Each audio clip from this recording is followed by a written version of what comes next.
Hi everybody, it's December 31st, it's almost midnight on New Year's Eve, and I've been doing these videos really for the last 2 years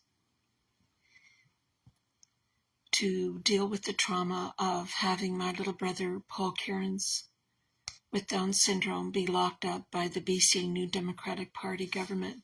They locked him up in his group home, his large group home, for 588 days, and then he died alone among strangers at Burnaby General. While I was struggling to deal with the trauma of losing Paul in such a horrific fashion, my 82-year-old Catholic nun sister, 4,000 kilometers away in Ontario, with the assistance of the Catholic Church, I now believe, my church, applied to have me declared a vexatious litigant because she knew the police were investigating her fraudulent and forged power of attorney over my brother, and they were investigating his death.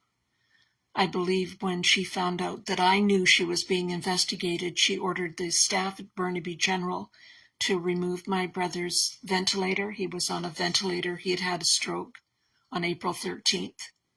And when she found out that I knew she was being investigated, she ordered that they remove his ventilator and all his medical supports, like his intravenous and his catheter, and had him and ordered that he be sedated to death, and I believe he died. He was struggling to recover. He should have been able to die with dignity if that's what was going to happen, but he was poisoned to death with some sedative, I believe hydromorphone. So, and then on November 29th, Justice Judith E. Hoffman declared me a vexatious litigant for trying to free my brother to be able to have visits with me. So truly a horrific miscarriage of justice in 2024 in the British Columbia court system. And I have appealed that decision declaring me a vexatious litigant, but I have to apply for leave to appeal, and that hearing's supposed to take place on January 15th. So I still feel optimistic. I just finished watching a documentary on Guy Paul Morin and all the other miscarriages of justice in the Canadian justice system.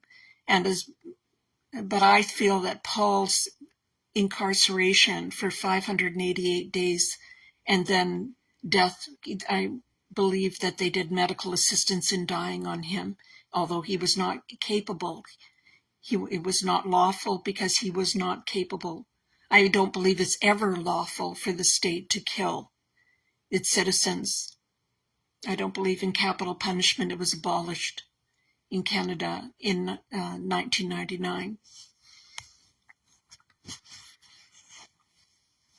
I don't believe, but I believe that we're going to see justice in 2025. Canada has a history of terrible miscarriages of justice, such as Guy Paul Morin, he was exonerated. He was found not guilty by a jury.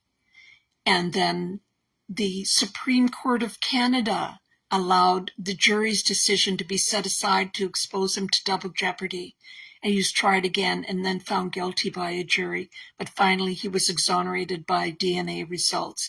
And then in 2020, the actual killer of Christine Jessup, 10-year-old Christine Jessup, was identified with DNA. So that we've got Donald Marshall, Guy Paul Morin, and there was one other one I can't remember. But anyways, Guy Paul Morin is probably the worst until now. But I believe that Paul's confinement for 588 days to his large group home among caregivers that didn't understand his communication or speech away from me, his last surviving family member, is a Canadian miscarriage of justice, even worse than what happened to Guy Paul Morin.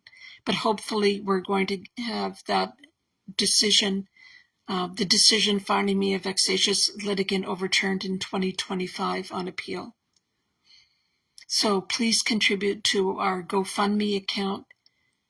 You just need to click on the link in the description box for this video. It's not over. I know everybody thinks it's over because Paul's dead, but I'm still a vexatious litigant, and my rights as a Canadian citizen have been abridged by my evil nun sister, the Catholic Church, and the BC New Democratic Party government.